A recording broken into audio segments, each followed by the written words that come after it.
আসসালামু আলাইকুম বন্ধুরা। আমি যখন নতুন আপওয়ার্কে আসি তখন আমি করেছিলাম কি কাজের জন্য অ্যাপ্লাই করেছিলাম। দিনে মনে করেন যে 10, 12, 13, 14, 15টা কাজের জন্য অ্যাপ্লাই করেছি আমি তো আপওয়ার্কে তখন নতুন কিছু বুঝি নাই আর কি। তো আপনার যখন আপওয়ার্কে নতুন তাহলে আপনারা এই সমস্যাটি ফেস করতেছেন আশা করতেছি। কোন সমস্যা আপনারা তো জানতেই পেরেছেন যে যখন আমরা আপওয়ার্কে কোনো কাজের জন্য প্রফেশনাল করতে যাই, সাবমিট প্রফেশনাল করতে যাই, তখন আমাদের সামনে এই প্রবলেমটা দেখায়। এখানে বলা আছে যে insufficient connect to submit professional for the job. আসলে এই জিনিসটা কি? তো চলুন আমরা বিষয়টিকে জেনে নিই মোবাইল স্ক্রিনে গিয়ে। ওকে,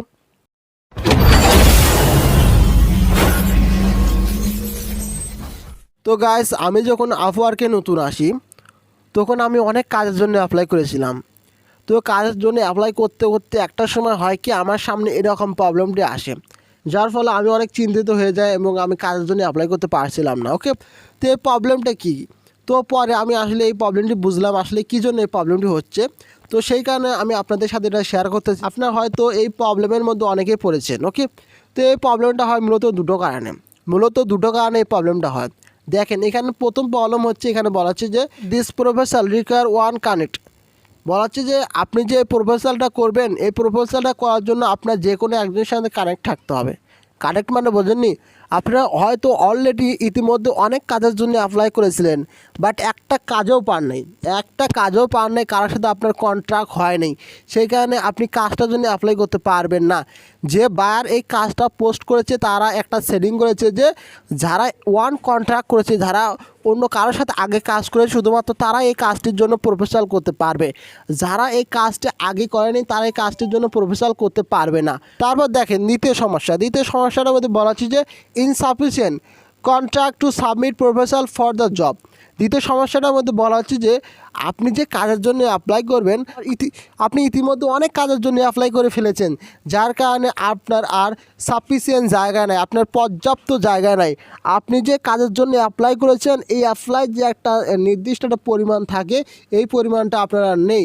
দুদিন কাজের জন্য 5টা 10টার জন্য অ্যাপ্লাই করতে পারবো, এর বেশি যদি আপনি অ্যাপ্লাই করেন তাহলে আপনার এরকম সমস্যা হবে।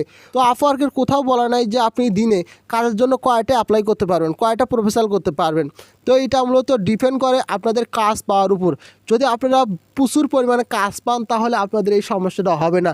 আমরা যখন কাজ পাই না বাট আমরা বারবার অ্যাপ্লাই করি বা প্রপোজাল করি বাট আমরা কাজ পাচ্ছি না, তখন যে আপওয়ার্ক টিম তারা বোঝে যে এটা আসলে হুদাই খালি অ্যাপ্লাই করে যাচ্ছে, ওই কাজ পাচ্ছে না, তখনই আমাদের সামনে এরকম ইন্টারভিউটা চলে আসে বা আমাদের সামনে তখনই এই প্রবলেমটা হয়ে যায়। ওকে, তো এখন আসেন এই প্রবলেম থেকে বাঁচার উপায়টা কী? এই প্রবলেম থেকে বাঁচার জন্য আপনাদেরকে দুটো কাজ করতে হবে। এক, আপনারা যে কাজটা সব থেকে ভালো পারেন, যে কাজটা আপনারা একদম পারবেন, এই কাজের জন্য শুধুমাত্র প্রফেশনাল করবেন।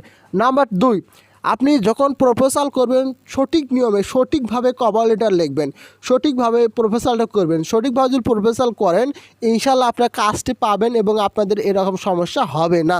তো কিভাবে আপনার কাজের জন্য প্রপোজাল করবেন বা কীভাবে আপনারা সঠিক নিয়মে কভার লেটার লিখবেন এ সম্পর্কে আমার ভিডিও বানানোই রয়েছে, আপনারা চাইলে দেখে নিতে পারেন। ওকে, দেখে নিয়ে এরকমভাবে প্রপোজাল করবেন এবং আপনাদের আর এরকম সমস্যায় পড়তে হবে না আশা করতেছি। ওকে,